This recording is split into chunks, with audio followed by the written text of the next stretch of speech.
ഇതെന്താണെന്ന് മനസ്സിലായോ? അടുത്ത സാധനം കാണുമ്പോൾ ഒരു ഐഡിയ കിട്ടും ഇതെന്താണെന്ന്. ക്രിസ്മസ് പ്രോഗ്രാമിൻ്റെ ഡെക്കറേഷൻ്റെ തിരക്കിലാണ്. ഈ ട്രീയുടെ അവസ്ഥ ഞാൻ ലാസ്റ്റ് കാണിക്കാം കേട്ടോ.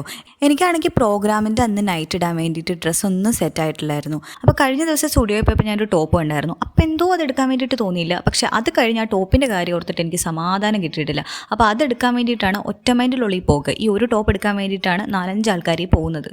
അപ്പോൾ ഇതായിരുന്നു ആ ടോപ്പ്. അധികം പണിയൊന്നും ഇല്ലായിരുന്നു. അവിടെ ചെല്ലുക, എടുക്കുക, അതേ ഉള്ളായിരുന്നു. പിന്നെ ഒരുപാട് നല്ല കളക്ഷൻസ് ഒക്കെ ഉണ്ടായിരുന്നു കേട്ടോ. അതെല്ലാം നോക്കി, പക്ഷെ ഒന്നും എനിക്ക് അങ്ങോട്ട് ഇഷ്ടപ്പെട്ടില്ല. അതുകൊണ്ട് അതൊന്നും വാങ്ങിയില്ല.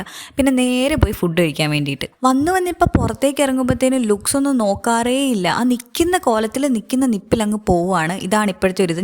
ഞങ്ങളെല്ലാവരും അത്യാവശ്യം നല്ല വൃത്തികെട്ട കോലത്തിലായിരുന്നു. കാരണം ജസ്റ്റ് അത്യാവശ്യം കുറച്ച് സാധനം മേടിക്കാനായിട്ട് അടുത്തുള്ള ടൗണിൽ പോയതാണ്. അവിടെ നിന്നാണ് ഈ കണ്ണൂർ പോയത്. പിന്നെ ഫുഡൊക്കെ വന്നു. ഞങ്ങൾ ഫുഡൊക്കെ കഴിച്ചു. തിരിച്ച് ഹോസ്റ്റലിലെത്തി. അപ്പോൾ ഇതാണ് ഞാൻ ആദ്യം കാണിച്ച ട്രീ. നൈറ്റ് ആയപ്പോഴേക്കും ഉള്ള ട്രീയുടെ അവസ്ഥയാണ് കേട്ടോ ഇത്. ഈ ഞങ്ങളുടെ പ്രോഗ്രാം വന്നിട്ട് ഫ്രോസൺ തീമിലാണ്. അതുകൊണ്ടാണ് ഈ ബ്ലൂ ആൻഡ് സിൽവർ ട്രീ കേട്ടോ.